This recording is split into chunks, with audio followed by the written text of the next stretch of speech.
Welcome to the Predator World 10-Ball Championship, proudly presented by CueSports International and hosted here in Las Vegas at the Rio All Suites Hotel and Casino. We'd like to thank our other sponsors of the event, Diamond Billiard Products, Kamui, and Omega. We started with 64 players and finished stage 1. We are now in stage 2, and that is complete, and we are down to our final 2 players. It is the finals, and let's meet our 2 opponents for the finals. First up, hailing from Germany, he is the #1 ranked player in the world. Can we please put our hands together for Joshua Filler?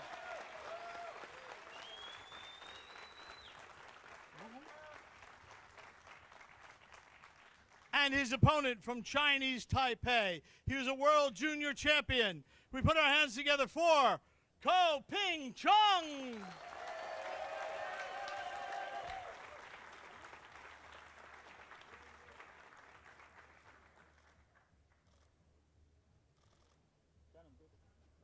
Gentlemen, your picture?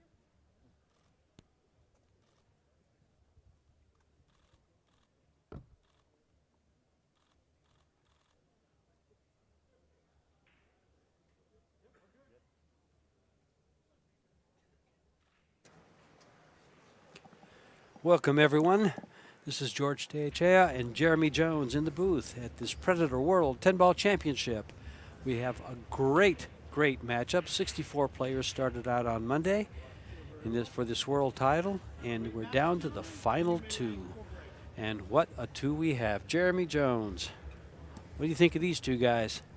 Well, they've played the best so far, and our #1 ranked player, Joshua Filler, #1 ranked player in the world, and I believe Ping-Chung is number 7 or 8. The rankings fluctuate a little bit, and he'll definitely go up with this showing no matter what happens here in the final. And I'll tell you, I didn't get to watch much of the last semifinal, but I kind of feel like this young man right here breaking the balls has been pretty darn steady and eerily similar to his brother. His brother got beaten in a tough semifinal where I kind of feel like he may have outplayed Joshua a little bit, but just a little misfortune and cost him that match and a couple of dry breaks at some bad moments. But I expect a real clean match by both players. You expect Ping-Chung to be a little bit tidier with the cue ball, a little bit more efficient at times, but Filler, of course, can come with those shots and sometimes gets out of line, but always seems to be able to recover at the biggest moments. He really does, and he Ko is just very efficient with that cue ball. Just as you said, he's been spot on the whole time. The last match, he really controlled the total the table. It was just something great to watch him play. It made commentating just so easy. We didn't have to say a word. He just led the cue ball around and was always in line, and they had some nice kick saves, a little bit of everything. But he started out with a break that didn't get him anywhere. He's got to push out. Yeah, he's not going to be too happy about that, especially if he let him see all of it.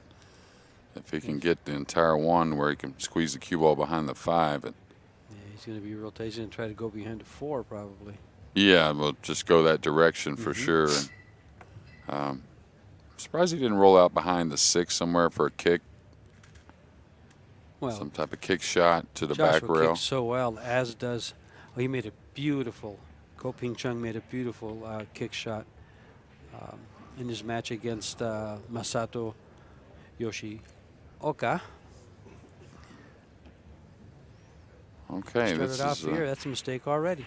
Yeah, and one that you feel like is not always your fault catching that point, but he's got a power bank here where he can go through the bank and try and gain position. I believe that angle's offered. I think he'll probably elect to play safe. He's got a lot of ways. Try to keep it real simple here and use the 4-5. We have a 40-second shot clock, and the players will be advised at the 10-second time that there's 10 seconds left, and they'll usually use their extension at that point or hurry up and shoot. This is a $100,000 added World Pool Association sanctioned event.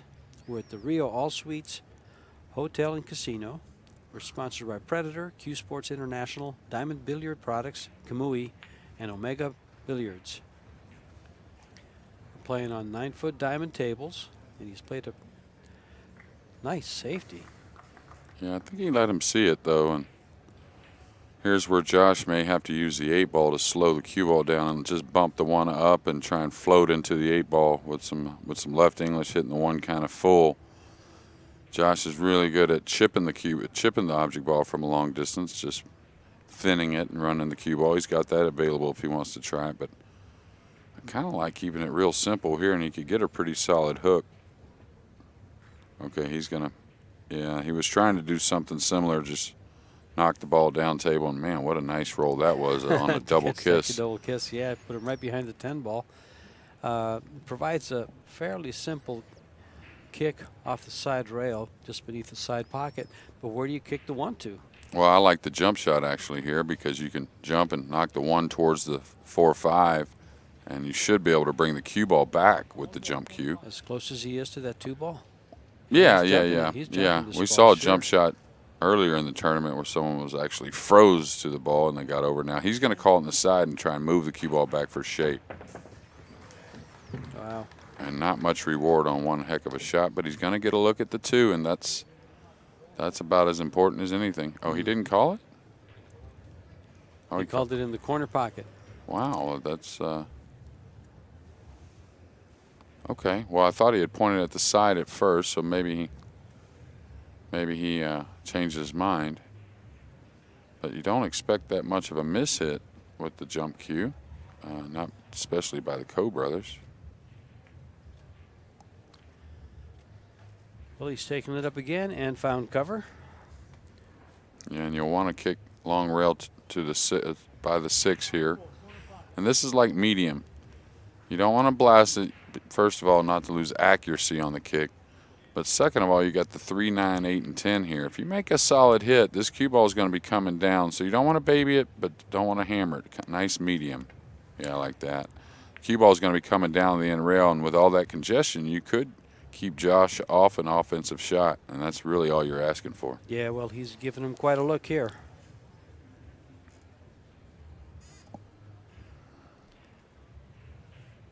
I'm not sure. Looks like he can roll the 2 ball right between the 8 and 9 and nestle up on the 8. I think he could keep it simple that way, and these guys will survey a little bit more devastating snooker just because of how awesome the players are at kicking and jumping. Just like here, the cross side kick. Oh, he's odds on to make this. Well, he kicked I think it's 30% probably, but if it was a little more less of a cut on the 2, a little heavier hit on the 2 right here, I think, yeah, you up it to maybe 50%. In his match with Masato in the semifinal, there was a ball close to the rail along the long rail. He kicked it long rail and right into the pocket. It was just a beautiful 1-ball shot, if I remember correctly. And there you go. There you go. Yes. He's deadly when it comes to those shots. Well, I think in a quiet kind of way, he's won these fans over. He doesn't show a whole lot of emotion and really sticks to his game plan, but really fun to watch play. Sure is. And we talked about him in one of his previous matches where you talked about how tidy he is with the cue ball, how efficient he is with the cue ball, how well he moves it. And shots like this, just effortless. Well, and that's really from just the technique and how sound the fundamentals are. He's a small man and really uses the cue stick to do a lot of the work and just a lot of good flow of the swing, and gets just as much power, it seems like, when he needs it as any player. Yeah, well, he's 23 years old. Started playing when he was 10 years old, so he's been doing it for a while and moving that ball around, hopefully the same way for forever. Well, he had one heck of a guy helping him. That's his older brother. Well, he's only 30, so They're 7 years apart. Good shot here. Looks like he's going to. And I actually think they both have great fundamentals, and I actually think Ping-Chung's are just a hair more solid than his brothers. And people ask who I think plays better. And the only time I've given the opinion was, I like the man on your screen right now just a touch more than his brother, and doesn't have the accolades, but I think He hasn't had the time to get him either. well, yeah, and it's not easy to get him anyways. Only one person can win the tournament. But I like his future, and just really doesn't get rattled. Yeah, he's got a very bright future. And, you know, that's one of the things I did notice about him in the times I've seen him play here today, this week, is he's just stays right with it. Doesn't, like you said, does not get rattled. I was looking for a better way to put that, and I just didn't come up with one. Well, I like the way he plays, too. A lot of corner pocket position, which really leads to keeping you in line, and more so, I think, than anything, it really bodes for a lot of confidence. When you're moving the ball around to try and get a little shorter shot sometimes, it kind of questioning what you're thinking about your abilities. And there's no question here by Ping-Chung, and stole this first rack with one heck of a kick shot on the 2. Yeah, that was a great shot. Great shot. Great effort. Now, Joshua Filler, who's going to be breaking the ball, just a 21-year-old from Stolberg, Germany. He's a reigning world 9-ball champion. He's also second on the AZB money list.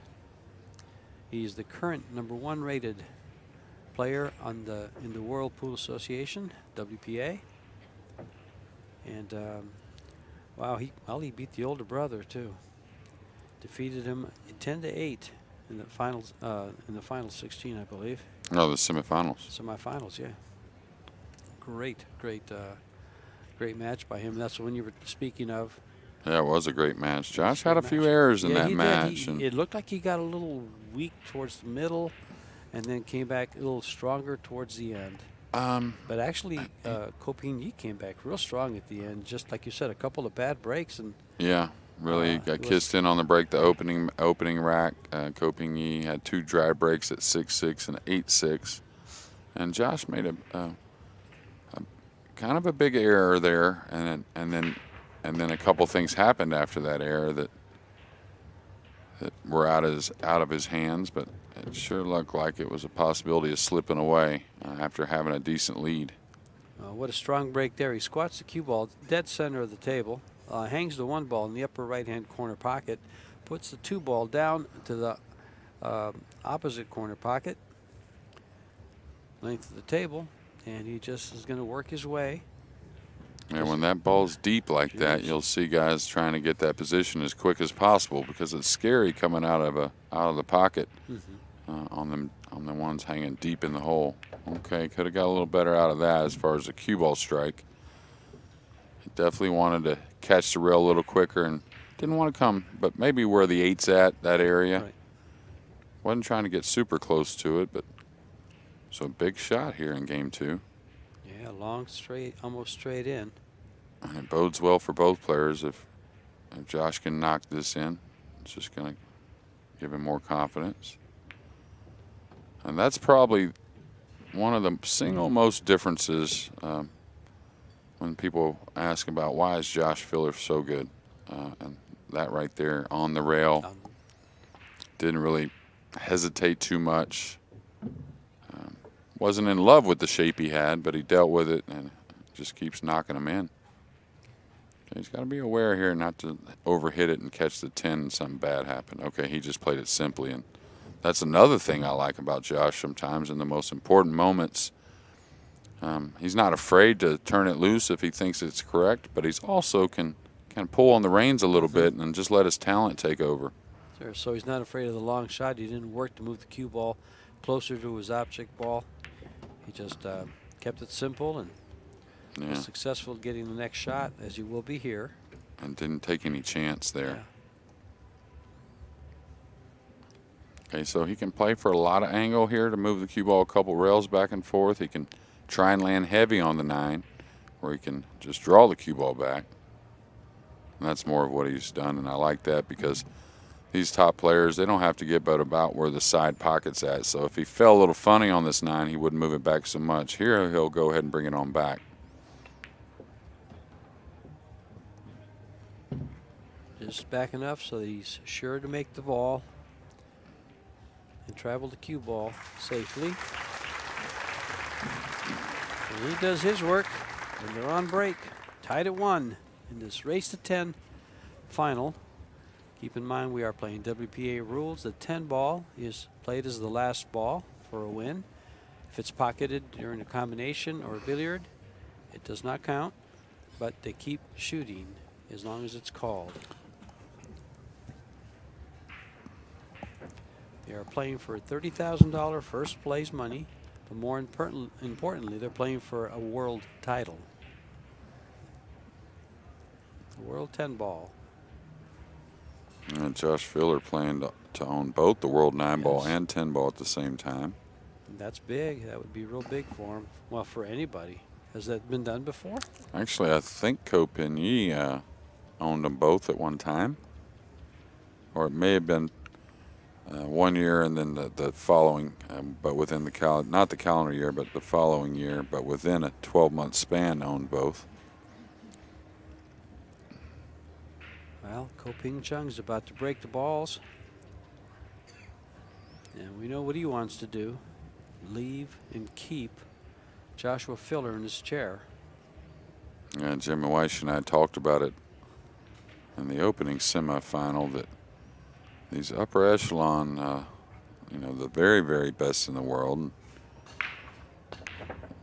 And okay, is the 6 going to get a kiss in the hole? No, Oh, and it's that's a dry. little upsetting because the rack just really didn't open that great. It wasn't anything like It the didn't racks. sound- Yeah, Yeah, there's didn't a he have the sound? funny sound, and but what I was getting at is, and all the players, don't get me wrong, I'm not talking about just 2 or 3 players, but they all look just for that little crack, that little opening to try and steal a game maybe on your break or at a key moment.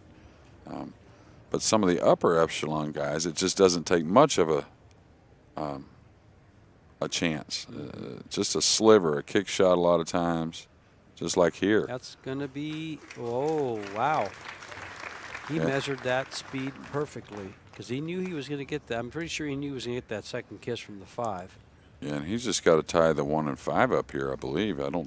He could try to tie something else up, but that's much more dangerous. And the good thing about tying the 1 and 5 up is with the 7 being there, it may be very difficult for him to get you back in that same position with ball in hand, you know, like feather the 1, move the 5 down a little bit and bring the cue ball. Wow, he's going to the jump cue, ladies and gentlemen. Wow. Wow, he's going to get this up at least 3 inches and down within. Well, it'll Within land 12. on Land on it, top of I it, yeah. guess. What a jump this will be.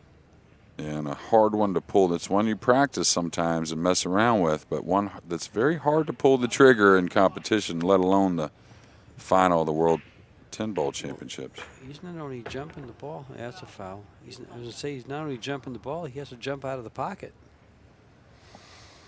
Yeah, and a little bit of a mental error, in my opinion, there. I think I would have had to try and make Josh work a little bit more.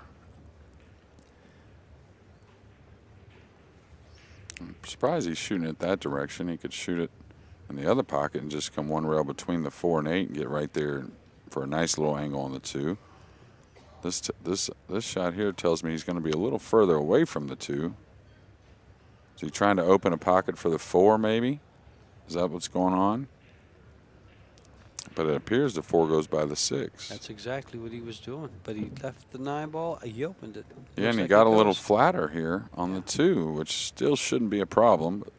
Stay to the right of the 3. But I thought the 4 went by the 6. It sure appeared the 4 went by the 6. Looks like it from here, too.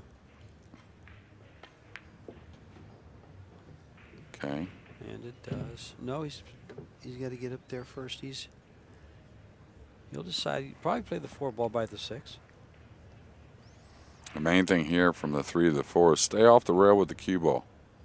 These guys are so good. Of course, they want to gain really nice position on the 5. But also have to recognize the 5 is very cuttable for these players from a lot of positions. So you know, he wouldn't need much but a foot, foot and a half off the 4 going towards the 5, and it would be playable. He'll probably just take that long position right here. Yeah, it's pretty much a roll shot, though. He's Yeah. a little thin on the 4, so he's going to elevate. You can see now it's a little more of a cut shot. Oh, he's coming up. Now he played it up. Wow, this is looking good to stay on. He'll steal this game from Coe.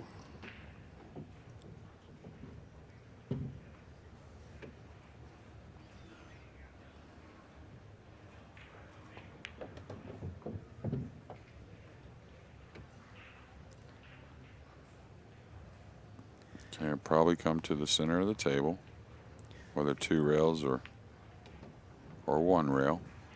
He chose the 2. Could have used a little bit more out of the cue ball there, but not bad. Back for the 9.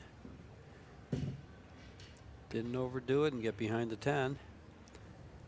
Probably Just played the come 10 ball. one Same rail. place. Yeah. Yeah. Same place for the 10.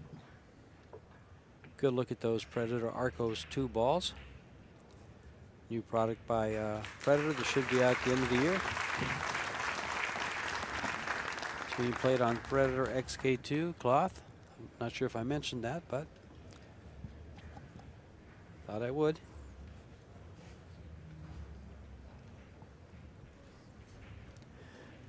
This is during the BCAPL World Championships and during the USAPL National Championships. So we have players in attendance, 337-foot tables in 3 ballrooms at the Rio here in Las Vegas. As you can see and you'll see, we have full stands, great audience, great commentator here with Jeremy Jones. Oh, same back at you there, George. And 2 fantastic, very young players putting on an exhibition that's probably going to be the best you'll ever see, or as good as you've ever seen.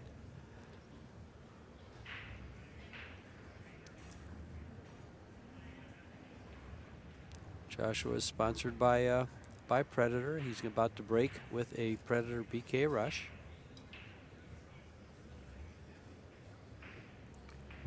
He has that new Urbane case. Okay, he's been pretty solid all day with And again, very nice shot. a repeating break and getting a lot of shots on the 1 ball. And probably a bit obvious he's in our final without shots on the 1 ball. As great as all these players are, hard to beat each other if you don't get a shot. But he's natural here on the 1, even though he's got to go all the way down. It looks just really natural to get on the good side of the 2 here. Yeah, I would venture a guess and say that he probably That needs to slow down there, though, a little bit. It went down. I would venture to guess that he probably runs out, I'd say 60% of the time he makes the ball. On the break, On you the mean? break, off the break, sure. Well, this is real close. Is he going by this 2 towards the side? This is very close. I mean, he's going by the 10, Going by the excuse 10. me. Well, he doesn't have to go far. As long as he doesn't go in the pocket, he'll be okay. Yeah, but he's got a cut on this, so that's why you'll see him partially elevating, trying to really get by that scratch. Attention, Now please. he's going to think about it. He says, okay, I was hurrying at first, but now I think I'll just take my time and think about this. Yeah, and he's elevating because I believe he is going towards that scratch. So he's trying to elevate and take a long shot on the 3 probably. Yeah, just like that. You could tell the path of the cue ball. He couldn't really let it run. Going right. That would involve some danger. Especially on this pretty fast bed cloth. Oh, yeah. He'll come around here. Well, it's going to land on the rail, though, I believe. And he's had a few testers off the rail already.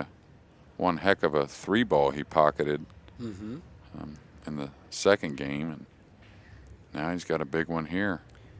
He's got just a shade of an angle, just a small angle so he can follow it and catch the head rail. Okay, he needs some nice speed here. Wow. Got it. Wow. Speed was just perfect. Unfortunately, when these two players meet, I use that word a lot. Well, that's not perfect there. No. May have to come through this with a little high inside or just hold for a little bit more of a cut on the 9. He'll just take the cut. He doesn't mind taking a little bit more angle. Just come over to the right side of the 10 and just pocket it in the same pocket. Just a nice clean cut down the rail. And really nice strike of the cue ball. Settling in here in game 4, Josh Filler, and now a 3-1 lead. Boy, he took advantage of that mistake real quick, didn't he? Yeah, well, he broke and ran there, but yeah, capitalized after. Well, he turned it into 2 games. Yeah, for sure, yeah. Yeah. Yeah, and he, a little bit of a funny decision going at that jump shot there in game 3. He was asking a lot, I will say. Yeah. He was asking a lot of himself there. And it's like I said, I know these guys. Like if you go out on the outer side and bet the hit against them on that type of shot, they're going to beat you. He's not pulling that jump cue out because he hasn't ever pulled that off before or practiced that a little bit. But it's still just the type of shot that doesn't allow any bit of a mishit, and it's just a real hard one to pull the trigger on under pressure in the biggest moments. Well, those of you at home, you're watching 2 of the best players in the world. Josh Filler, of course, is ranked number 1 by WPA, and as Jeremy told us, his opponent, Ping-Chung, is probably 7th or 8th. Yeah, I know he's top 10. And going up, because after a performance like this, he should be going up. There were 64 players that came out. 13 were world champions for this tournament. Well, you could see the little hand gesture there that the 3 just snuck in the way of the path to get to the 1. Yeah. Now this one here, I mean, he can't roll out to the jump here, so there won't be any ifs, ands, and buts. He's going right to the short cue. He's going right at it. Why bother jumping, or why bother rolling out? I'll just jump it from here. Now he's got to watch out for a big pocket on a cross-side scratch where the 9's at. You kind of figure if he cuts the 1 in, it'll probably act thin because of the cue ball be hopping a little bit, so it should come short of that 9 ball in that side pocket. Still a little bit of a concern, yeah. Came very, very short. Yeah, it's because it's in the air, and it cuts it actually from while it's in the air, so it lands on top, so it's not near as thick a hit when it cuts it. Now he's looking to see if this 4 ball goes by the 7. If he does, he'll make quick work of this. Yeah, but it's kind of funny as far as it's hard to get to the left side, our left side of the 4 for a natural angle on the 6. So he may have to shoot the 6 from a little distance, but still shouldn't really pose a problem. Like right here, he's going to fall a little bit to where he's not going towards the 6. Yeah, it looks like we're going to get a camera angle at this 4 ball going in the pocket. He doesn't have a full pocket. No, so you may see him go forward here. Now, very easy to take your eye off of this and overcut this ball into the 7 when you're going forward with the cue ball. So you really want to stay true to that full hit. Okay, and he did so. Wow, he did just so easy. It looked so easy. It took a lot of focus. Well, I've talked about this young man before many times to many different people. I think he is the epitome of timing as far as letting timing get the job done. Just really never really out of line with not only just everything. The back swing, which always promotes a good forward swing and helps it. And, man, I love his dynamics. He'll fall on this 10 ball and close that 3-1 score to a 3-2. And he's done his part in maintaining his presence at the table. by breaking and running that rack. Well, and I'll tell you what, things tend to change during the match as far as the degree of difficulty of the layouts or starting shots between the two players. And now at 3-2, Ping-Chung has had to kick a 2-ball in and then make one heck of an out, and then he's had to jump a 1-ball in and make a nice out to get those 2 games. So we'll pay attention as the match goes to see if just the layouts and the starting shots tend to differ, and see if it changes as it goes. Well, Josh, on his last run out, his opening break was perfect. He parked the cue ball in the center of the table, had the 1-ball in the jaws, proceeded to run out, and then on that last one, this cue ball was back up in the corner, but still made the 1-ball. And yeah, well, he got nice on the one. Yeah, he got nice on the one. But a lot of that is, credited also to Josh as far as breaking the balls really solid. As you mentioned, the cue ball was he parked almost perfect position. I think an inch from dead center of the table. I think he parked it the second time too, but it was bumped to the upper right-hand corner. Right. See what he does with it here, and see it parks right in the middle and gets bumped by the 9, and ends up in a good look. I mean, ends up perfect for the 1.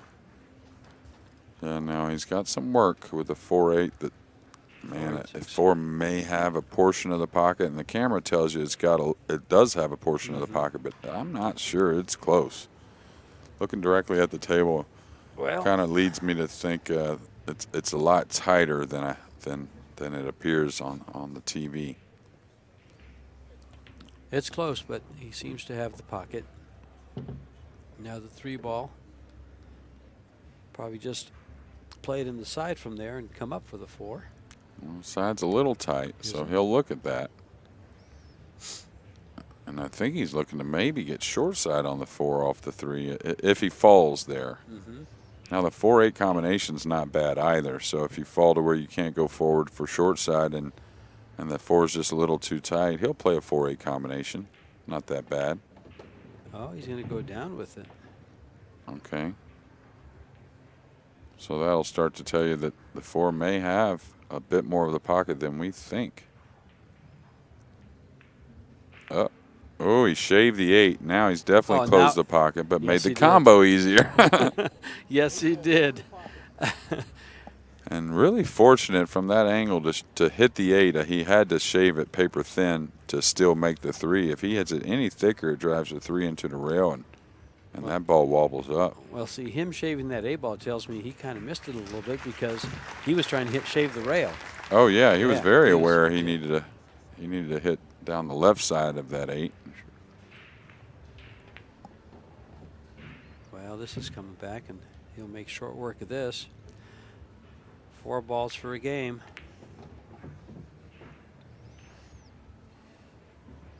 We've had players.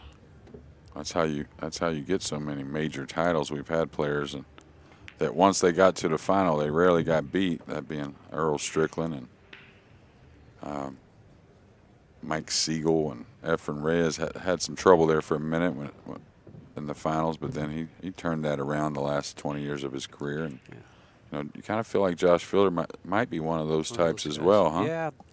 Wasn't Mike Siegel one of the most successful once he got to the final? Yeah, him and Earl both. Yeah. Just always seem to play some of their best pool at those moments. And I think they love that crowd because that's when they all come out. This place packed. They've been moving people around. We've got 2 screens on both sides of the stage we're standing on, viewing this table. And people are on the sides watching that. All around this pavilion ballroom. There is easily 300 to 400 people watching this. 2 to 3. Well, probably, like you said, 3 to 4. I think the stands probably hold, let's see, close to 300. I think you get maybe 250 in the stands, something like that. They're pretty full, I tell you. Oh, yeah, 25.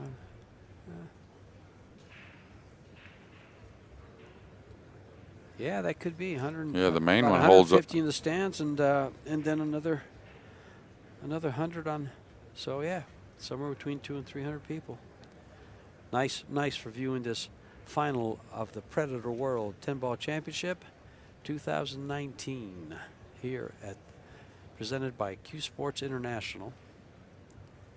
And it's nice to see, throughout this whole tournament, we've watched players come in and out of the arena. And I think there were 17 of them sponsored by Predator, using their equipment. You watch them, so everything's on display by this great company that's partnered up with CueSports International to present this. This will be moved next year to March here at the Rio. So, for those of you that are at home listening, it won't be in July next year. It'll be in March. Look for flyers. Go to playcsipool.com. Take a look at what they have to offer. And you can see our sponsors right across the top. You've got Kamui, Omega Billiards, Diamond Billiard Products, Predator, the World Pool Association, and CueSports International. Visit their websites, KamuiTips.com, OmegaBilliards.com, PredatorCues.com, and take a look at what they have to offer. They have a lot. Predator is so innovative. They're the leader of the industry in making they started out with the carbon fiber shaft. And now many companies are coming out with it, trying to compete.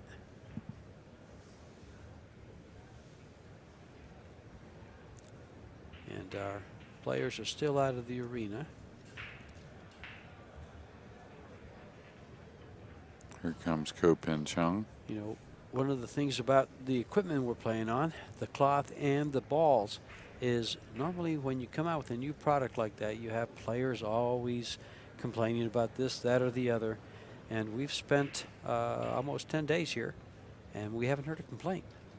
And we've heard some nice comments about the equipment. I mean, I've heard several of the pros talk about how nice the balls roll, how they react so well. So we'll watch them react to this break. I'll be quiet. Your turn. Oh, you're good, George. Just coming off a little timeout, and now again at 4-2, ready to break here in our 7th game. Okay, missed him a little bit. And so, okay, the 10 got down. Now that's not a winner. And just like a combination, it's not a winner. Has to be pocketed last. I watched Ping-Chung break quite a bit. Now it was mainly from the booth and a little bit of distance, but he was really hitting the break well. And now just a couple of them, I think he's hit not quite as well as he would like. Now this is a touchy shot anytime you're just trying to float behind one little ball that's like a foot away, because you really have no reference. You're kind of just out in space with the cue ball. And that's what happens. You kind of let up on it because you're trying to make everything happen so mildly that you don't get the draw on the ball. And you're really trying to hold the one somewhere and contain it as well. It just makes for a difficult shot. Sure, and you're afraid of poking at it. Or overhitting it even. He's even afraid of making a 1-4 combination down in the corner and putting himself behind the 2. And, of course, Josh just says, you go ahead and shoot. Pretty fortunate not to leave an offensive play, I don't think. Attention, please. Can you just roll that cue ball on top of the 3? I don't think so. Yeah, he's going to look for more than that, though. He wants to cut off more than just a cross-side kick. And to get the 1 all the way to the rail, he's going to have to bump the 3. So he'll bank the 1 around and try and not leave any gaps. It's going to leak out.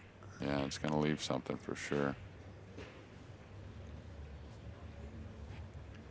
But in Josh's defense, it was a funny little shot to get a for sure hook, for sure snooker.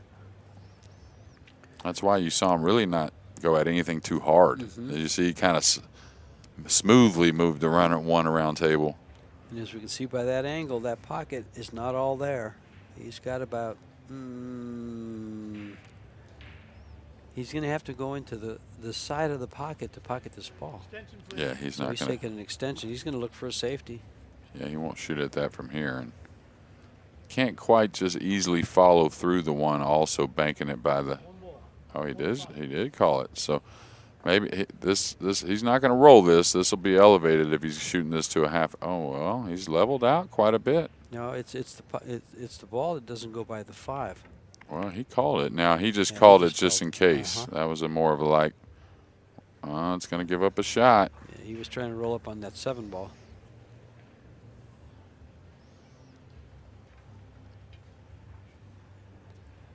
And it looks like he has a full shot here, doesn't he? Yeah, I like him going for this. I like him shooting at this, and even if he has to just level the cue out and maybe go one rail into the 3, he'll probably maybe try to spin around the 4. But I like his chances regardless. The only thing about spinning around the 4 is if it doesn't hit anything, you may lose position on the cue ball. Is he going to bump that 8? Yes, he did. Okay. Now he'll look. Is the 2 wired off the 4 in the corner? With top English? It looks, don't look bad. Going to draw it off a little bit, yeah. Well, if you draw, I'm afraid it may shove into that side rail, but he's not going to do something like that. This is a race, 1 race to 10. I brought it up, but it's just kind of a fun shot, you think?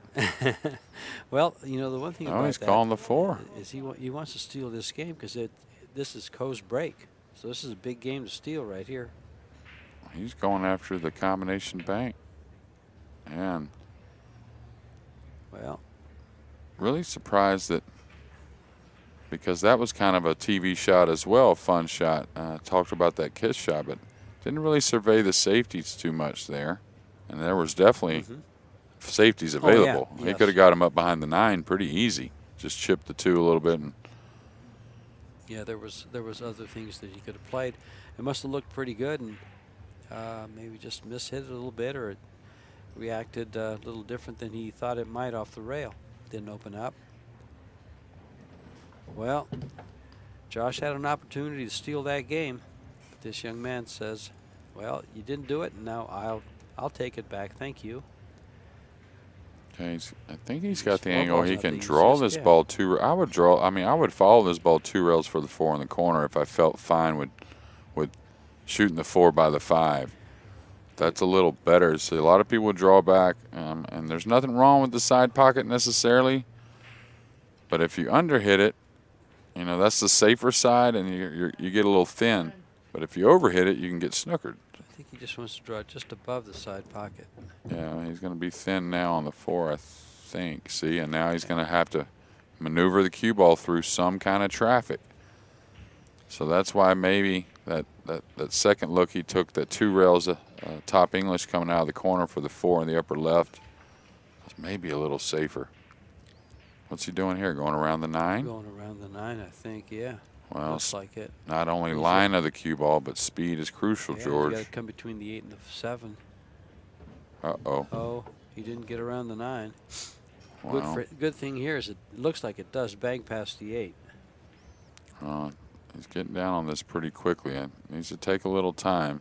Starting to get in a hair of a hurry. Would you consider putting the cue ball behind the 9 here? Yeah, for sure. But, these guys are aggressive, and Yep. that's And how they're you. so accurate with now that he's type of a elevated. bank. Is he elevated? He rolled just by it, just by an inch. Still going to be a hair over it, I think. Maybe not. But he can't really afford to draw this, maybe. I don't know. We'll see. It's how you would want to shoot this shot with the 7. Being where it is.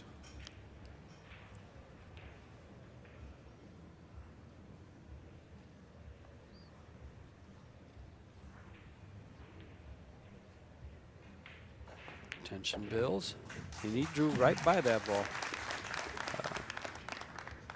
See, a lot of players would have thought to just draw it, try to keep it right around where the 8 is, and risk scratching to the side. He put more on it to go right by the 8 and go ahead and go up. Yeah, well, under the pressure, you're making more of that full swing you really like. Okay, that's going to get all the way to the rail. And should be okay, but now he's going to have to maybe roll it. Is he going towards the 10 with the cue ball? I don't think so. No, but he's out in the open. still got to roll it a little bit, though. He's got to roll it back up past the 10 so he doesn't the risk being behind it. Oh, okay. I thought he had to maybe soft roll this ball. That's what I would have been concerned about.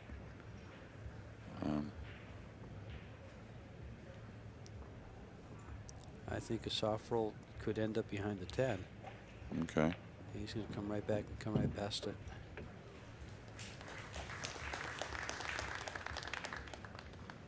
And this game, this match is tight here. Joshua Filler hasn't made a mistake that he's had to pay for yet.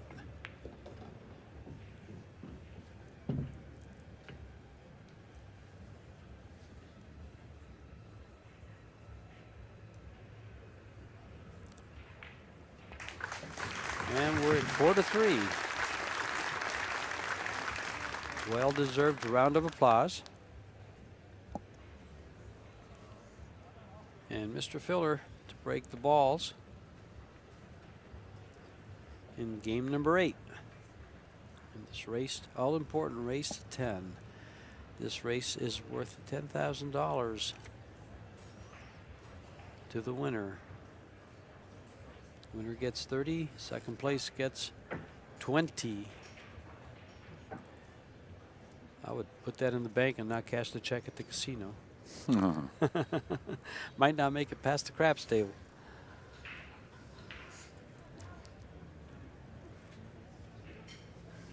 Both players just patiently in their chair.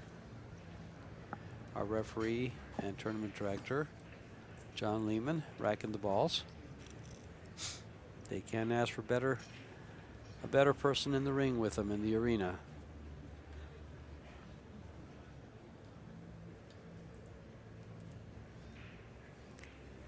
This is the finals. You get his personal attention. And Filler to break off here in game 8, trying to keep that 2-game lead. Now watch for a kiss here. Oh, it's going to turn out. Well, no, it stayed underneath it, so we're not going to see an offensive shot from Filler, most likely. Well, why doesn't he just, elevate and just masse it and come back and make the 1? No position on the 2. That's right. why. No That's position right. on the 2, George. Otherwise, it's a gimme, right? Yeah, so he's got to control both here. He's going to knock the 1 away now. All right, he's going to. Oh, he's all right. He's putting the 1 behind the 7 and coming by the 10, and I like that. Yeah. I like that a lot. You should cut off at least. You might not cut off the right side of the 1. Oh, okay, but he got them both. It's just going to be really nice. Such control.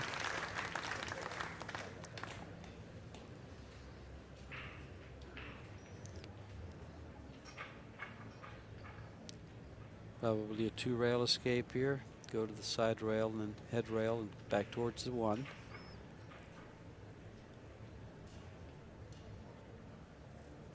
He'll probably call it in the side, just in case.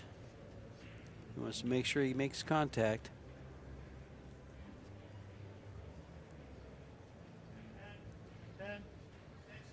Extension, please.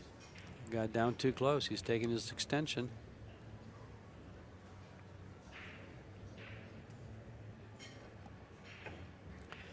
That's one of the few. That's probably the only kick I've seen him miss in 2 matches. He doesn't give up ball in hand very often. No, these guys. I think that jump cue error thing is kind of. Of course, these guys are great with the jump cue, but when it comes to getting out of safeties, there for a minute, the up-and-coming players immediately always went to the jump cue, and you can understand because they're so great with it. But the better, this new young round of an era of the better players are great at really kicking at the ball, and like you said, George, you're not going to see many that they don't hit. Yeah, they hit quite a few of them, I'm telling you. Well, if there's a bright side for Coe on this rack, he didn't break it, so he really doesn't lose ground, even though he could lose the game. But he didn't make up, didn't steal one of his breaks. I guess that's the bright side of it. The dark side is he stands to lose this game and go down 5-3.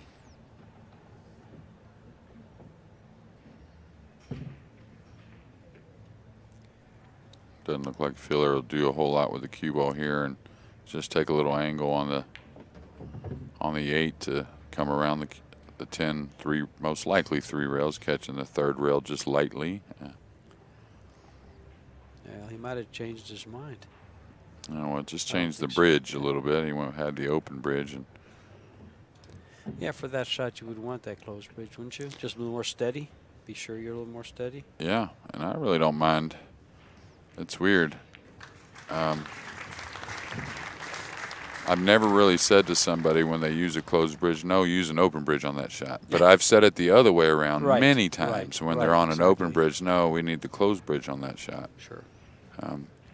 Closed bridge just promotes a little better swing where you keep the tip where you want and keep control of the cue. And I really think it promotes a lot of trust, meaning you're not trying to aim so much like you would with that open bridge. The aiming should be long done before you're making that final strike or pre-stroking the cue. It should be done a little bit more as you're getting down on the ball. You know, one of my favorite left-handers, and Filler is left-hander. He's not my favorite, but one of my favorite is Rodney Morris, who really uses that open bridge a lot.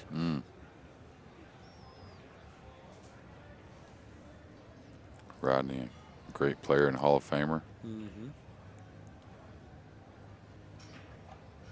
Now down in Florida. Still plays some pool, but looking at another venture in his life. It's a pretty exciting adventure, looks like. Yeah. Hey.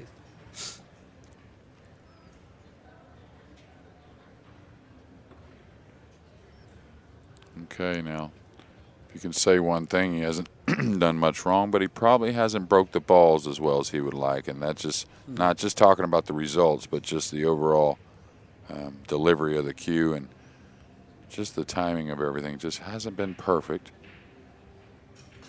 Oh, that's a little better. Oh, that was almost going to go on the side and he got kissed out. That was very fortunate for him. It was, but the overall timing of everything was better. That's why you still saw a little bit of a miss hit. He got a lot of the results he wanted. So it's weird whenever the timing of not only a break shot or anything else, when that's good, it gives you a lot of room for error. I mean, he should be okay here.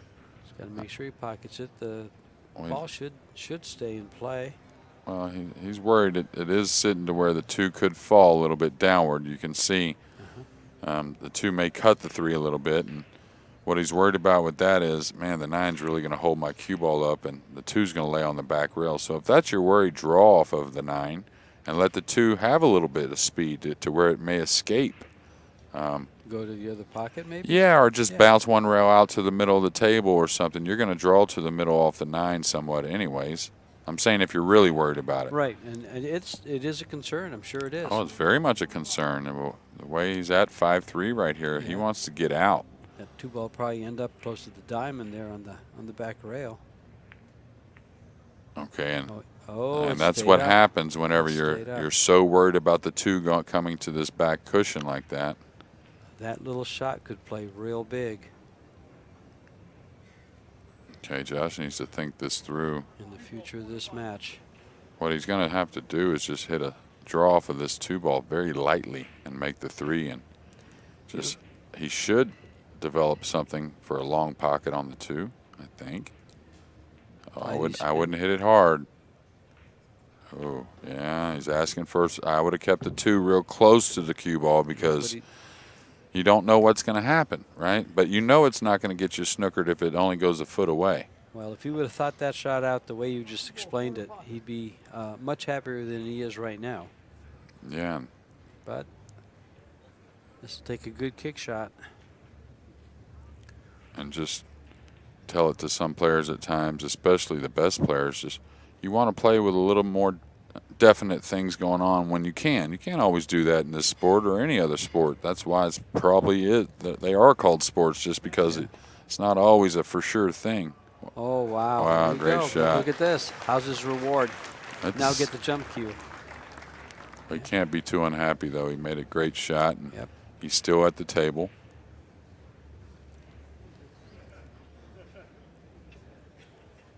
It's funny. You make a great kick shot, and now you get to display your jumping skills in addition to the kick shot.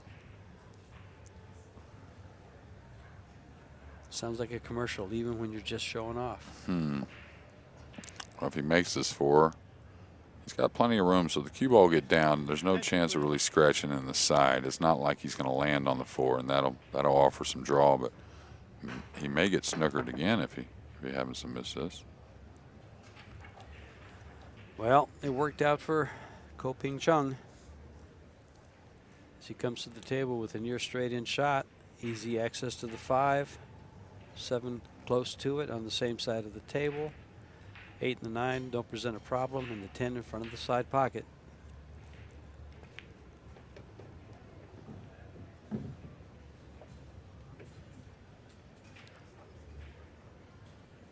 One of the things about watching him play is there's not much you have to say. Cue ball just falls on the right place, and the balls are numbered, so you know which one he's shooting next. He generally makes a lot of sense with what he's doing, and so we had 64 guys in the tournament that do the same thing, but just doesn't ever seem like he's gonna miss-hit the cue ball to me, and that's a scary thing. Even the greatest in the world, when the pressure's on, at times when they've made a mistake, it's from a miss-hit of the cue ball.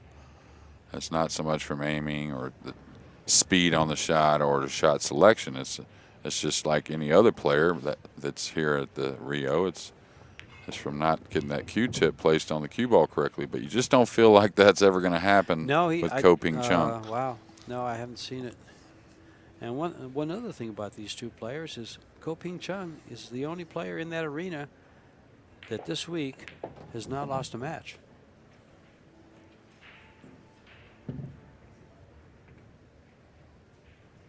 He beat his last opponent. I believe he beat him 10-3. Fine young man from Japan, Masato Yoshioka. And it was just an exhibition.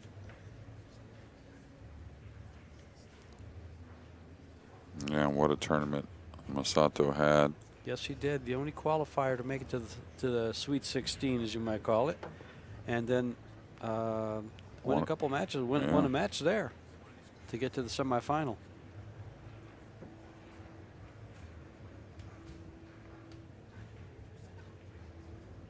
Well, many thank yous, but I'd like to give a big shout out to all these players traveling all these distances to come give us this entertainment the last 2 weeks. It's been, I love watching these guys play, and kind of makes me a little ill at times that I'm not playing out there, George. But yeah, when I saw that qualifier on Sunday for this tournament, I said, Jeremy, you sure you want to commentate? We had 9 American players in the field. I had 10 there, but it's 9, and then 6 Filipinos, 8 Chinese Taipei, and then we had players from Peru, Argentina, Albania. Cue ball stayed up. There's that 4-railer, though, that has been very consistent for all the players on the break. We had 4 or 5 players from Japan, just all over the world. A truly international field. Well, he's a little cut off here. This is tricky because the 5 balls got him to where he can't easily run the cue ball safe off of the 1. So he's got to. Is he edging this, trying to really get behind the 10, a bunch of rails, or I'm not sure about this one. He's not going to like the result of that. Yeah, shot. I wasn't so sure about that one, and that was really because the 5 ball really had him. He was on the rail, and then the 5 ball had him cut off from really being able to get up table. Would you call that a mental error, or did he do something wrong there? No. The only thing about mental that I like about a shot like that is I like to go look where I want him behind the 6. Obviously, he could see where he wanted him, but you just get a little better feeling about the speed of the shot. Just everything seems to turn out better when you just go have that little glance. Mm-hmm. No, I mean, considering what he had to work with, right, it wasn't horrible. I mean, and usually. He was just like tough shots to be made. The tough safeties, I hate to bet against those players whenever they even have to try and execute what is a tough safety shot. And one of the things about rolling the ball exactly where you want to stop it, it's tough to do without using a rail to control your speed or something along those lines. And it's weird. Whenever you know the one's going to go in a nice place, you tend to get the cue ball there more often. But knowing the one's going to be open in space if he doesn't get there, well, that's a little more pressure. As he dead slow rolling this ball here. Wow, Yes, great he is. shot. And he's made it. He's drained it. I think he got there. Yeah, he did. So he'll draw into the 10 for the 3 in the side. Then you can see from there, everything will open up. The 4, 5, and 6 on the top end of the table.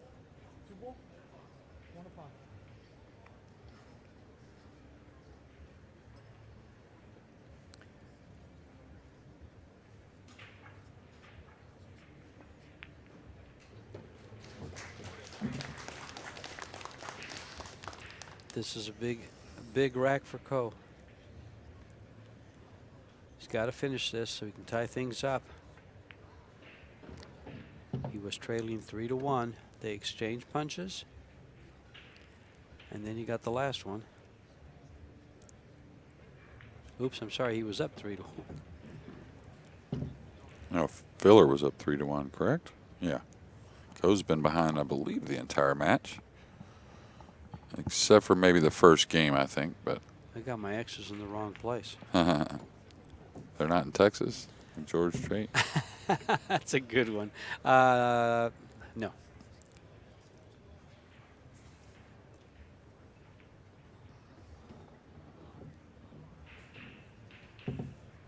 Okay, so you can see just the stop, that little triangle you always want. Playing any pool game, a straight pool, 8 ball, Oh, yeah. 9 ball, 10 ball, that little triangle. star pattern. Yeah, exactly. Yeah. Doesn't come up all the time and not very doable all the time in rotation pool, that being 10 ball or 9 ball. But the other game's very much what you want to look for. And now tied at 5 apiece. We're at the halfway mark, and no one's giving an edge or giving it up to either player. Well, we figured this to be an exciting match, and at 5-all, halfway there, it has not been disappointing. We got Nick Varner in the stands over here on the right. 8-time world champion. 8-time, really? I think. I'm not sure. Oh, that's many different games. There's Copigny, his older brother, 30-year-old Copigny, cheering on. Semifinalist here. Semifinalist here, yes.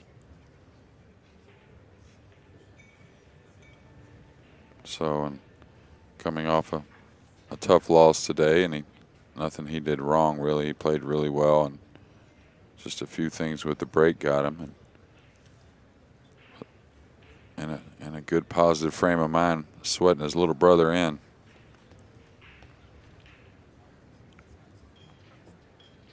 Well, here we go. Teeing it up at 5 apiece.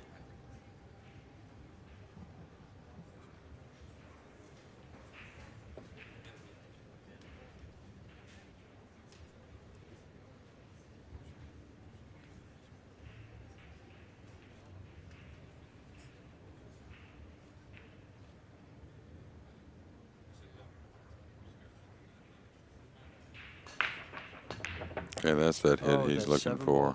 Didn't go 5's going to go, though. 3 going to get in his way again. What about the 8? No, he's all okay. right. He's okay. You can see the side of the 1. And that's more of the break that I saw as the earlier round matches that Ping-Chung had played. Just really kept hitting the break great. Now, can he cut this ball and hold the cue ball in the middle right there? I'm not so sure, and he wants gotta hit it definitely an pretty hard. angle. Yeah. Well, He's looking to be right by that 5 ball. 3 ball. yeah, I don't think he can hold it right there. Now he's got to move it more than that. I think you're threatening missing the ball if you try to hold it that much. No, I was thinking he's got to cut it, come all the way across the table, and then go back again. But It's just not a great path, though. right, there isn't. The 6 is there. He's got to go right between the 3 and the 6.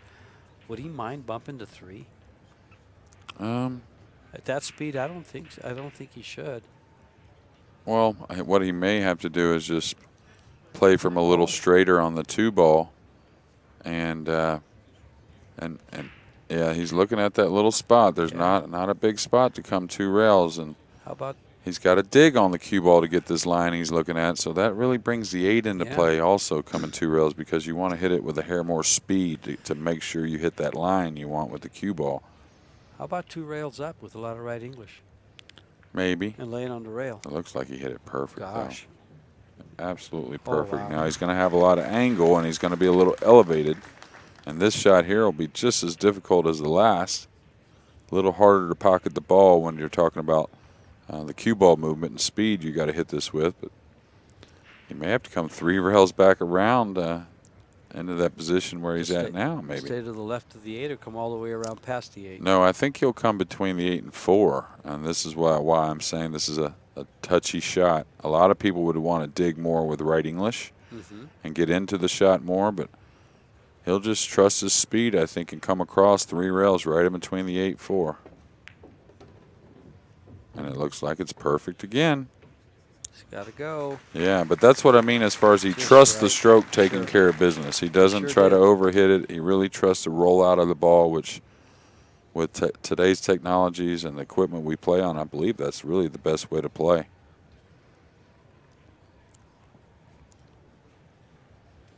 And don't think those first 2 little shots won't start to really give you a lot of confidence. And if something else arises and comes up that's going to be difficult and require. Yeah, you're working off that success. Right. That was a beautiful cut and control on that 1 ball. And now he's elevated again, Yeah. where he's got to have good speed. I mean, he's got more room for error, but you definitely don't want to be shooting the 6 from over the 10. Yeah, So he may cue down on this and go by the 9. I think that's probably the best way. Yeah, go down on it and don't even involve the speed control or getting elevated over the 10. Just go ahead and draw 1 rail by the 9. Really nice. He works that cue ball just like a violinist. Yeah, he can play, and we're going to see Filler in a position he has not been in quite some time, and that means trailing in the latter half of a match.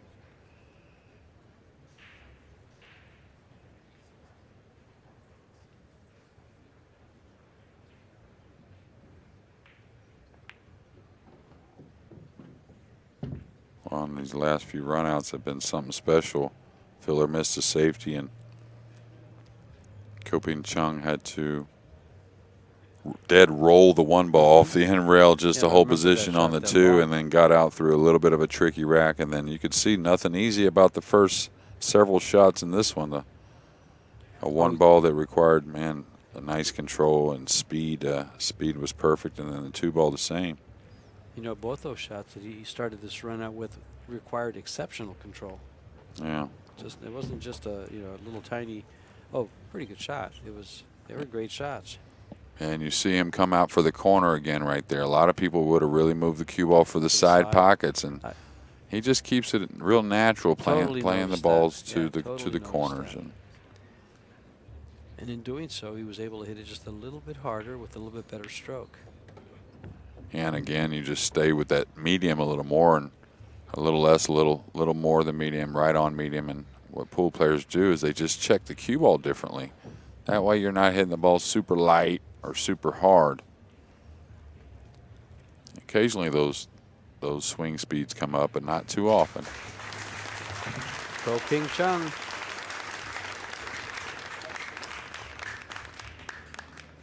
Has snatched away control of this match from Joshua Filler.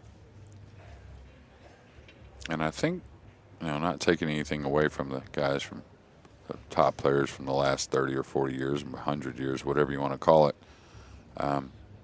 We all would love to win 10-2 or 10-3 without a whole lot of pressure, but today's professional players, the formats we play under, and as great as they are, they're used to these close matches. So they're used to not only being under the gun. Well, that not only unexpected, it's almost like don't mind playing them, want to play those close matches, want to win titles with the Hills and the 10-8s, and know that there's a lot of pressure on you, on both players coming down the end of the match. Yeah, well, this young man in the red shirt, you see him get real pumped up after some of the matches. Oh, absolutely. He really shows the emotion. He feels it, and it seems to pump him up.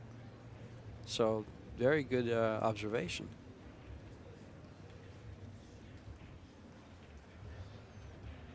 Well, for many years, we didn't hardly have any tournaments that were alternate break formats. So even in the finals, if someone got going and got a few rolls on you, there could be some real one-sided wins. Not so much the last 10 years or so. See a lot more closer pool matches as a whole. Oh, a little off. There goes the 9. Yeah, that 4-reeler. He's going to have a nice starter on the 1. What's the 3 going to do? Oh, it goes. It's good shape. So he's going to have to go into the 8. And Judge coming off the 8, I believe, to get shape on the 3. Now, this is another one. Maybe he can go by the 8. It looks like he might be able to. And bump him? And you mean bump the 3? I don't think he or wants just to. kill the cue ball. Kill it. Just kill it and try and hold for the position, huh? Yeah. You can go to the left side and still have the 3. He bumped. He did hit the 8. He drew into it. To make sure. And this is one that John Lehman's going to want to keep an eye on. Thing is, where's the cue ball going here? He has to get in there to cut it. Can he draw off of it enough? And did pretty well.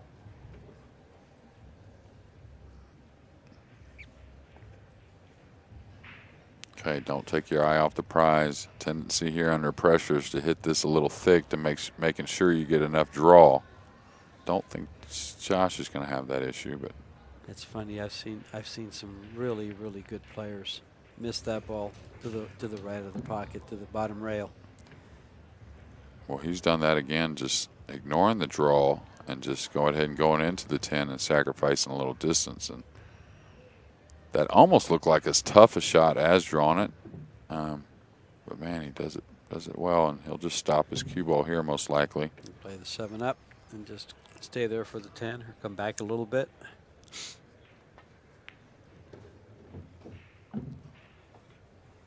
So a couple high-powered semifinals, and not any different here in the final of our Predator World 10 Ball Championships.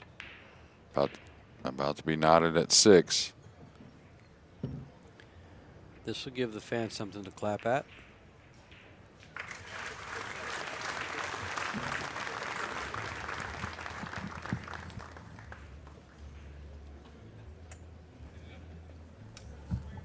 Break.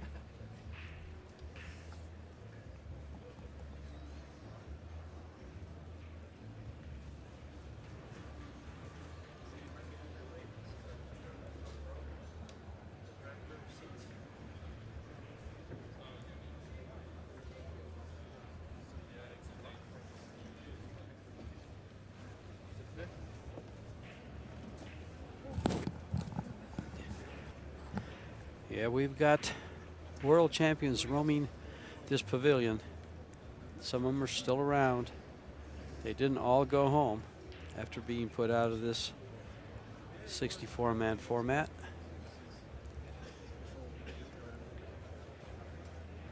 And I say 64-man because the women have their own tour and tournaments. Again, John Lehman racking the balls. The players have left the arena. You guys at home are stuck with my voice.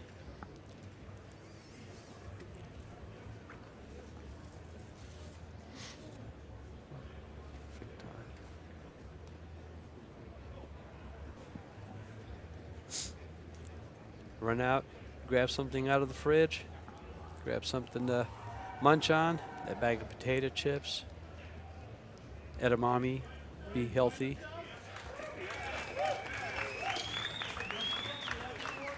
We're on the eve of the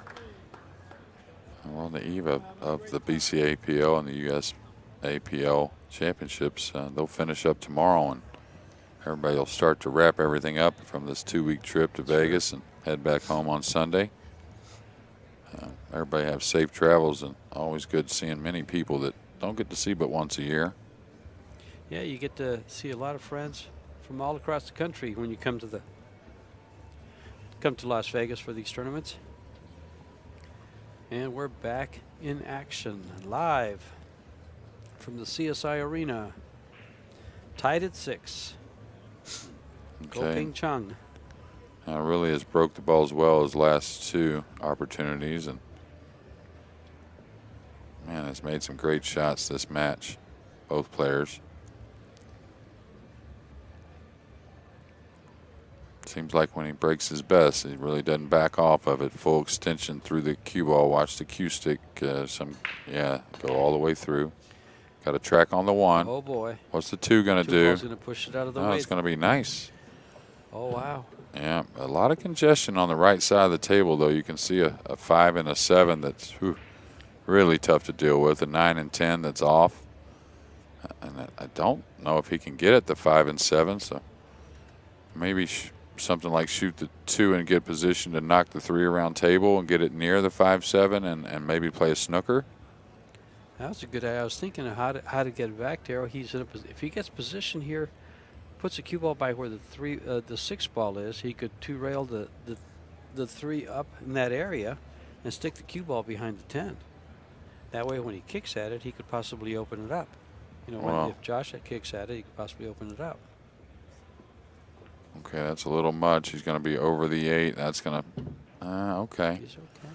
But I think he was looking at wrapping the corner and then hitting a 3rd rail and maybe trying to open the 5 and 7 mildly. You know, you don't take a big chance on that. Okay, is he looking at trying to edge this ball is what he's looking at now and run the cue ball safe. He'd want to be more to the bottom of the screen, right? Well, no, not necessarily, because if he feels comfortable with it, edging it from the left a little bit offers getting behind the 8 a little easier, and you don't have to, how do I say this, you don't have to really manufacture the angle that much. Yeah, and the 5 and the 7's really going to help you. So this will be a real light, thin hit on the right side. Get a lot of speed on it, a lot of spin on it. You do want to throw the 5 backwards, and also he'll just come 2 rails and try and rest on the left side rail where he's pointing his cue now. So if he gets a little more right of that ball, George, he has to really hit it with a lot more speed to get the angle he wants right here. Whoa. Now that ball caught the 8 somehow, and that's going to be upsetting because he knows that probably going to be fortunate to get back to the table, even with the 9-10 a little funny. 19 lays a little funny, but there's a little space between them where the combination is probably available. I was going to say you can move it with the cue ball, but then you wouldn't have shape on the 7, so that's not going to happen.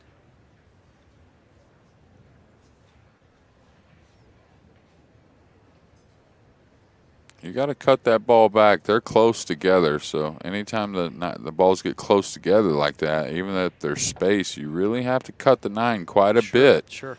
And also consider that little bit of friction, that little bit of throw that'll be involved.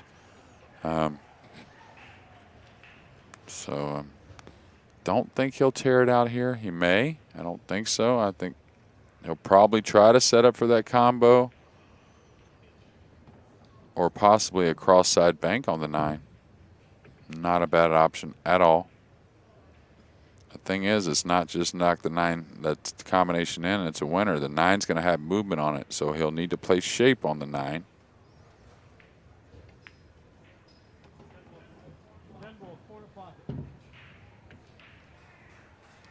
Yeah, like right here, if he throws this with outside English to the cut, he'll hit this thick. The 10 will hit the back rail. You got to naturally cut this with no English.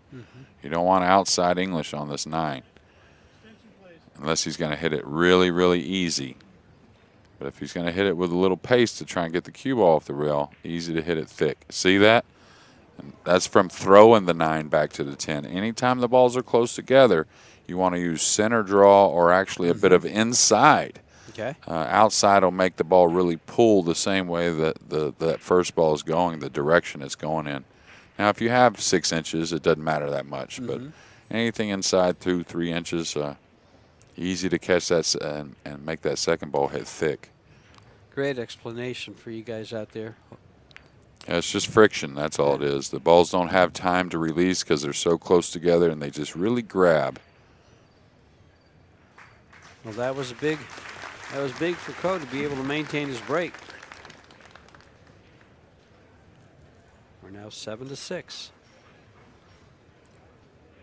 He's wondering, how did I miss that? Well, when he comes back to listen to this video, he'll know exactly why. Well, believe it or not, it took me a few years to learn that. It's not something that many people are aware of, I guess you might say, and you'll see it commonly missed. And it's always on the thick side. You'll never see it really overcut.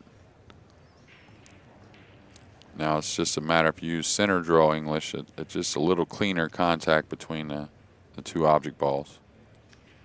Well, I thought we were going to have Jimmy White come in here and share this super final.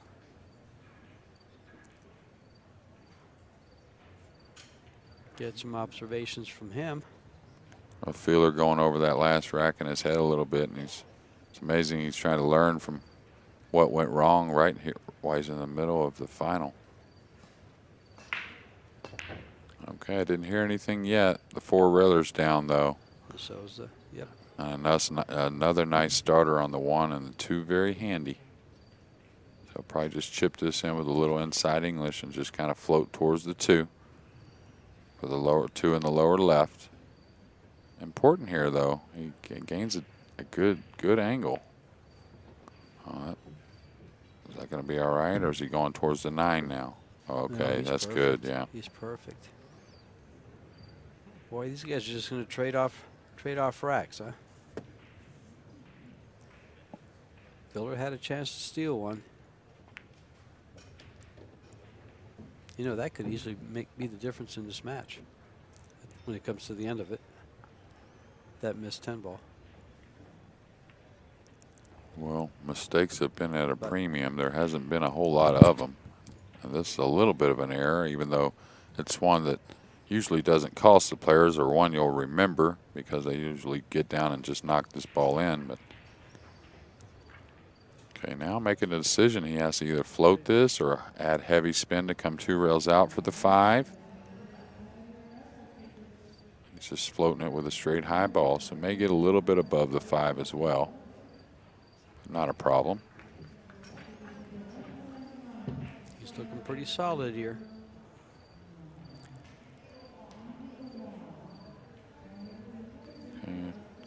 It's right in between. Going forward's a little funny. Punching out 2 rails a little funny. I like drawing this ball myself to the side rail and back out. Yeah.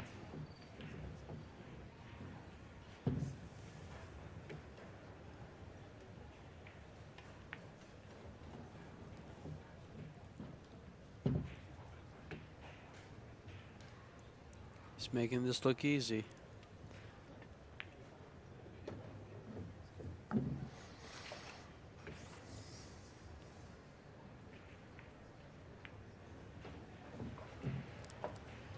This shot should tie it up at 7. I like to point out the obvious sometimes, Jeremy.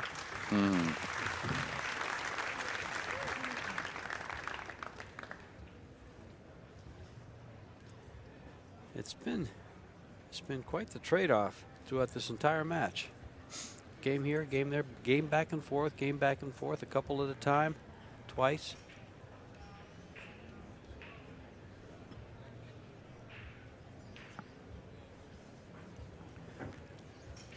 Here we are, 7-7, and this will go to get the feeling of hills in our future. I think so. I think the first match we did of the 9 ball, we talked about that at about 4-4 between Nils Fan and James that was Aranis. a beautiful match, wasn't it? Yeah, and it went on hill, and let's just end this couple weeks with a hill match in the final of the Predator World 10 ball. Best crowd, best field. Gosh, as good as an arena as I've ever seen, if not the best arena I've ever seen.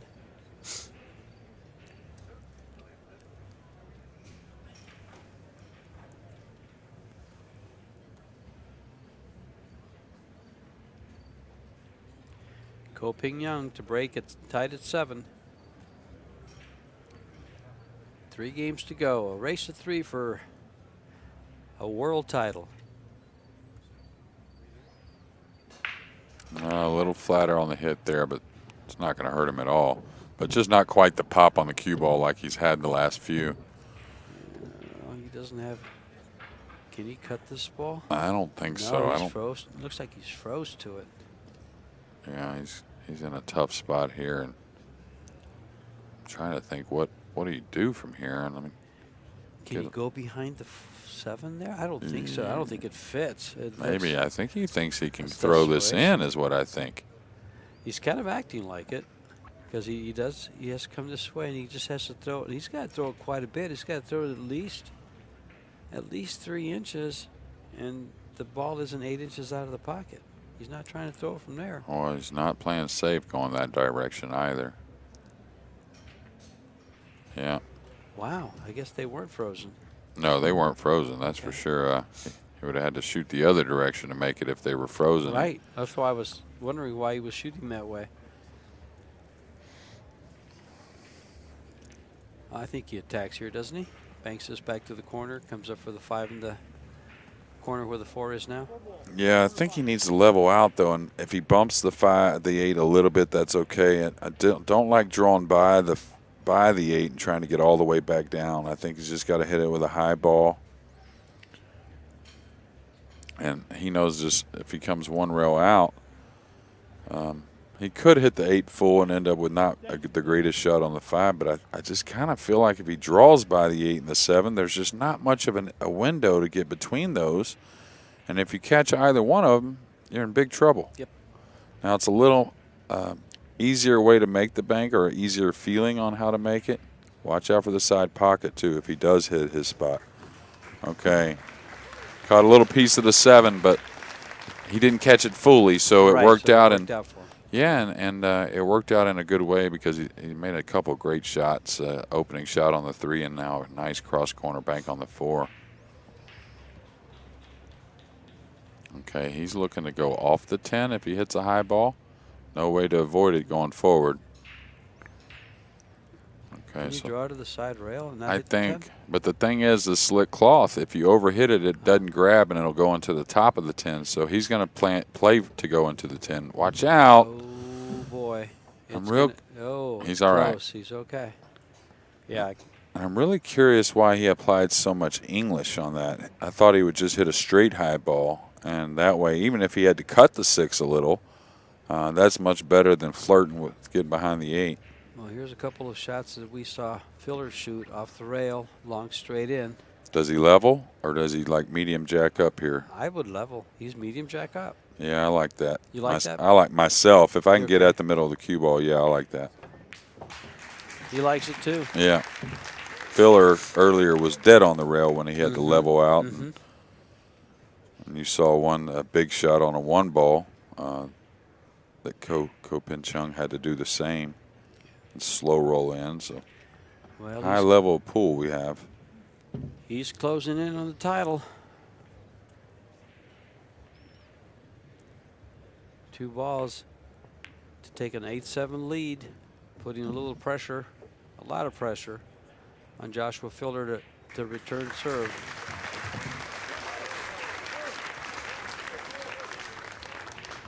Return his break.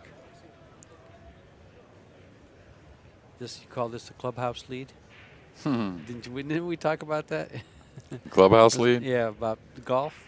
How when you're in, I think that was Jimmy and I that were talking about that. When you're in at the clubhouse and you have a 1-stroke lead, you're usually the favorite. Oh, whenever you've already posted your score. Posted your score, yeah. Ping-Chung taking another timeout, so nerves are high. They can't hold the water down, it seems like. And Joshua Filler will join him here for what will be the final third part of our match. At 8-7, Ping-Chung leads Joshua Filler. Joshua, no matter what, will retain his #1 world ranking, but he's got a chance to hold both the World 9-Bowl title and the World 10-Bowl title. Oh, I think he's feeling it for sure. Yeah, no pun. Would that with the would feeler. that apply a little more pressure to him, or just help his focus that much more? Nah, it's just, you know, it's just the young thing. When you're young, you just there's a lot of things that anxious, and of course you have a little bit of that, but it's the volume of certain things just aren't as much as when you've gotten a little older. And he's actually has a routine, and he has some type of mental framework that is really solid for these type of situations. Right, I yeah. couldn't tell you exactly what it is, but there's something at a young age that he's developed being able to handle these, and a lot of that is his form and his dedication to work and making sure he's prepared. But on the mental side of it, he's pretty solid. Leaves them mistakes behind, and I've been looking for him for the last 5 minutes.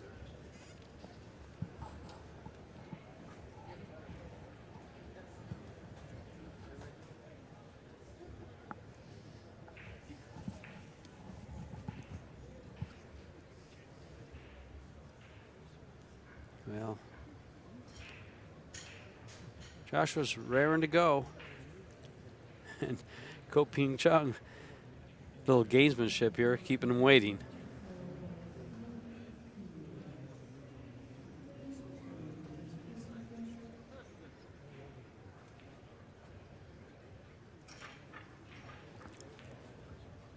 Take a look at our sponsor here. Take a look at your screen. We have Kamui Omega, Diamond Billiard Products, Predator, Whirlpool. Look at there. Look at There's that. Nick Varner. The Kentucky Colonel. There we go. In attendance at this World 10-Ball Championship. Yeah, There's a man that is held. It's funny. He has held many titles, many titles. My biggest run at a World Championships, it was the World 9-Ball Championships in '99, and I finished runner-up only to Nick Varner, which that's his only WPA World 9-Ball title. And funny thing is, we were rooming together that week. Oh, wow. Yeah, when he kind of robbed me in the final, really, but to be honest. You know, what's funny is I worked for Wrigley for 34 years. We should have sponsored that man. Oh, yeah. Just giving him some Wrigley's gum to chew. Yeah, old Nick Bird. Yep. One hell of a dude. Okay, a real consistent break by Filler. It's not like 100% by any means, but Cue ball okay, the nicely. 4-railer. Oh, it hung up. And the 7, and he's giving up a starter on the 1. So what a situation developing. We Late haven't seen any dry breaks by these two gentlemen, I don't believe. This is late in the match, too. This puts him on the hill. Yeah, and the 3 to the 4 is very, very handy. The 5 is open, the 6 goes. So really just making sure he gets on this 2-ball here, George. And yeah, if he can hit it heavy enough to just slide 1 rail in between the 5 and 2, that's what he'll try and do. If not, he may have to go across the top side of the 5 and 10 like that. Uh-oh. Uh-oh. Oh, nice 7 Ooh. ball. Nice 7 ball. And you don't see a whole lot from Ping-Chung, but a little smirk there. And we talked about it, though. We talked about maybe some rolls or a little something generous changing from the beginning of the match. And There's now 2 in a row. Yeah, Just it's in 2 in that a row. A rack. dry Just in that break, rack. and then he had to take a little chance there. Now, he didn't want to take that much of a chance, but now just these things turning around, and not, you don't say against Josh Filler, but now just a little bit for Co. There's a little break for him. And this rack's not over yet. I mean, he's got to hold his nerve here. Look at this. Oh. Look at this. Yeah. I think it'll spin. No, he's dead hooked. He's dead hooked? Oh, he's in major trouble here. Wow. In a position that I just didn't expect. And the funny thing is, I know that maybe the 3's frozen, but he could have still spun it in and gotten some type of shot on the 4. I think if he just laid up a little bit more, he was trying to get to the premium position on the 3, that being between the 4 and 9. It looks like it's off the rail just a hair. Well, if it's off the rail, man, that's a questionable decision trying to go down and get in between. Oh, wow. Oh, look at this cue no. ball. Okay. So there again, Just three. there Just again, three yeah. balls. He started off the first few racks not really getting much love, you might say, and now a dry break, questionable shot with the cue ball on the 1, a little bit of a questionable shot on the 2, a nice shot on the rail first on the 3, but man, just saved the cue ball by just a little bit in that upper right. Well, now you just got to pocket it in the side, roll up for the 5. And the key to this one, again, is a lot of times you want to hit it a little easier. Go ahead and get through it. You got plenty of room with the cue ball. You're going to make a little better stroke. And nice shot. Okay, not out of the woods, though. No, the 6 ball's difficult to get to. Well, and he's going into the 10 no matter what. I think he's going to have to get the bridge or an extension and draw off the top of the 10.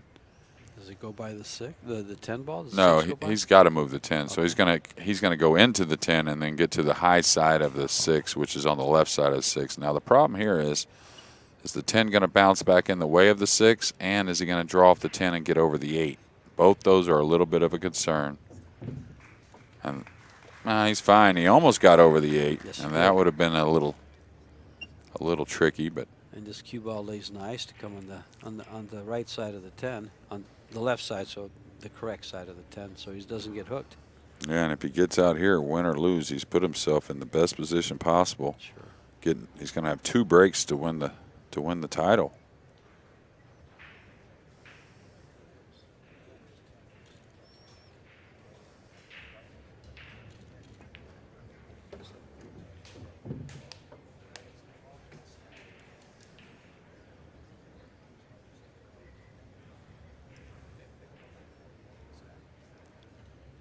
Well, he's got to stay in form here.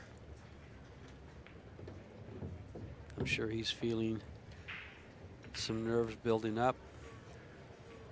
Well, he's probably played at a hair faster pace than normal, and not like incredibly fast, but just a hair faster.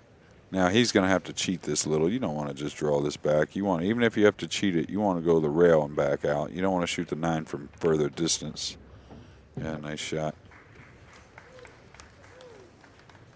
Now to the rail, into the middle of, right about where that chalk is, a little bit above that probably. But as long as you're not getting overly fast with your tempo, when the nerves are high, there's nothing wrong with a hair more, a little hair quicker around the table. Wow, wow. You know, the thing about the nerves running high there, for me, it's the way I got there.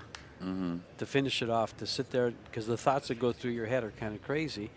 To get those opening 3 shots were 3 fortunate rolls that could have gone another way.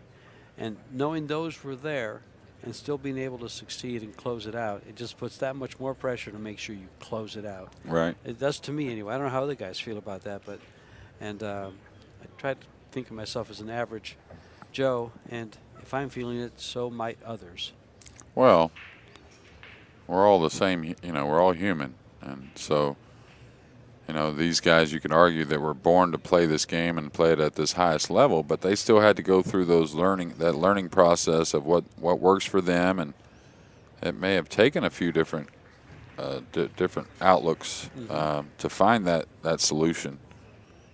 But it's just practicing. Like people say, man, you got to trust that stroke. Well, guess what? You got to practice trusting it. Yes. You can't just snap your finger and say, oh, all of a sudden, man, I trust it. That's great. Yeah, that's the best thing ever. Yeah, I just saw that shot. I can trust it now. Yeah. I gotcha. Okay, so if I was in his corner, I'd say, don't back off this break. Just go ahead and let her go full. Do what got you here. Yeah, cue stick about in between the first diamond past the side all the way through, it's the full extension through the cue ball. He's breaking for the match. Okay, he's made one. Down. There goes another one. The one's going to come up kind of high. It's just a matter if the 2 is doable. So are we going to see a cross corner? Now, he'd love to cut it. The problem with cutting it is the 5's in the way going back and forth. If the 5 wasn't there, I'd like to say this tournament was over, because he'd cut this in and go back and forth 2 rails and take the long shot on the 3. Well, he's taking other banks, so I think he takes the bank here. He's looking at it. He's thinking, Well, okay. the two's so open, though, I might just Yeah. go ahead and run into the 5 with the cue ball. I know that sounds crazy, but I Was sure like securing this 1, cutting it in. I don't think I'm missing this 1 very, very often. The pockets play a little generous. Yeah, and it plays more generous to that type of shot on a very narrow angle going down the side rail. That's a great point. Oh, he's going the for bank. basically the tournament. This shot is the tournament for Ping-Chung. Well, he'll win it on this game instead of having to go. He'll break on the hill. Yeah, but if he buries this one, you'd be hard-pressed to not think he's going to knock it out.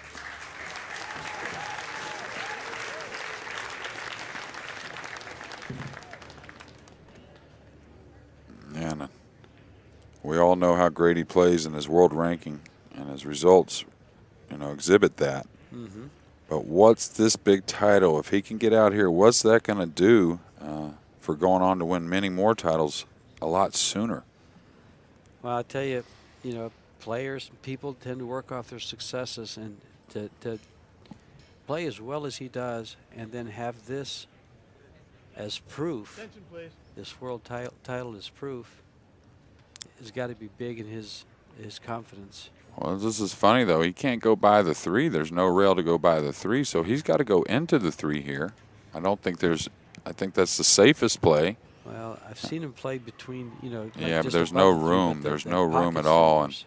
and you're really threatening. You could hit the ball really well and just still go right in the side and scratch. I really like him going into the 3 myself. Nice call, Jeremy. Okay, and he got it over the side. And the good thing is it would have been unlucky not to get a shot, because you could see there was a lot of room to play it for the corner, too, if it would just moved into that position. So. Now it's just a matter of closing it out. And just Josh Filler, another great tournament. Just a couple loose shots in this final. That dry break.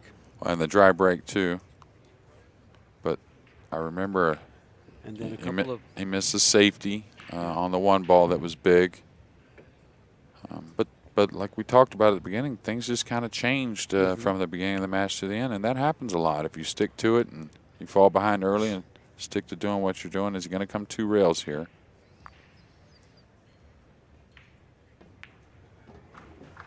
Okay, he wants to get off the rail a little bit, but it's not going to matter. He'll cheat the pocket and go on to hold this Predator World 10-ball trophy high in the air here shortly. Let's see what his emotions do to him, see what kind of a celebration he does.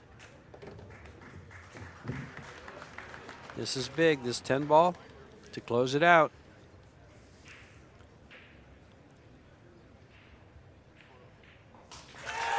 This junior champion is now a world 10-ball champion.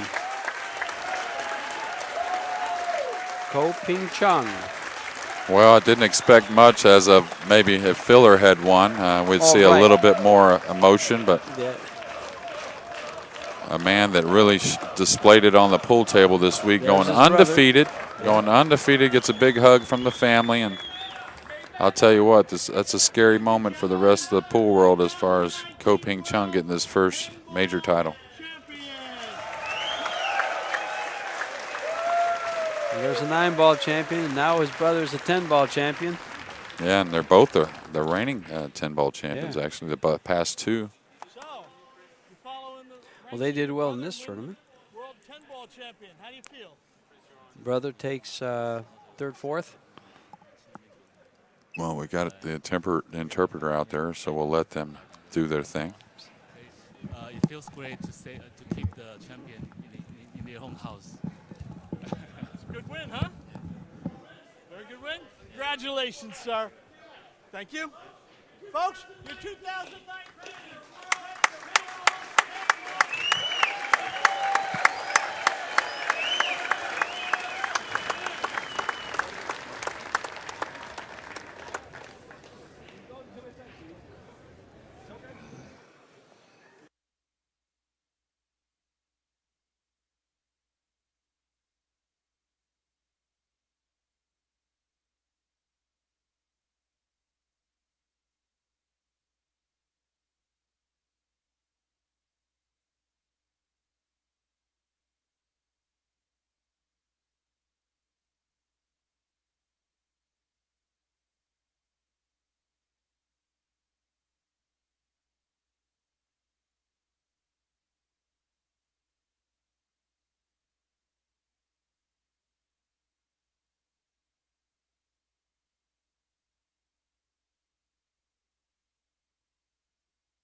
welcome back to the Predator World 10-Ball Championship.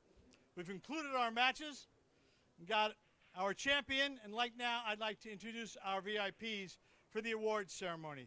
First, would you welcome me up here from the World Pool Association, the president of the World Pool Association, Mr. Ian Anderson.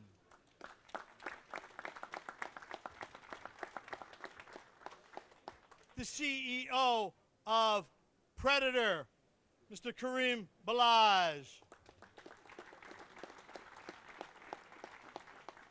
The CEO of CueSports International, Ozzie Reynolds.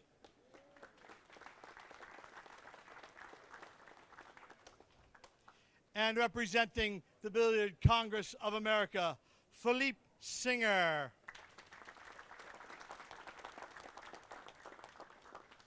And our champions. First, Philippe. Masato Yoshioka.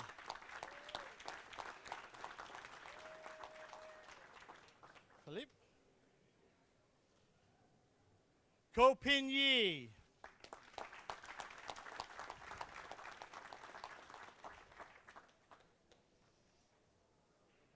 There you are, Ian. Our second place finisher, Mr. Joshua Filler.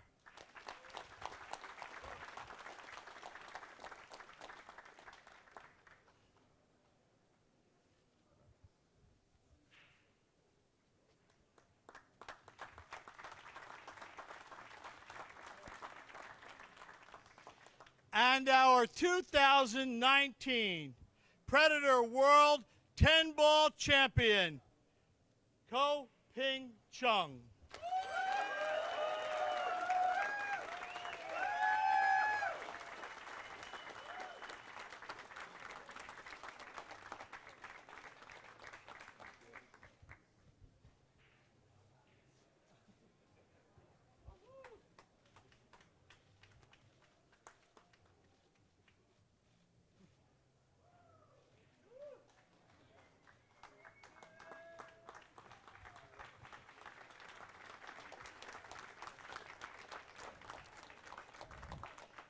Ladies and gentlemen, we have a nice round of applause for our four top finishers, our champions of this event, all great players from this event.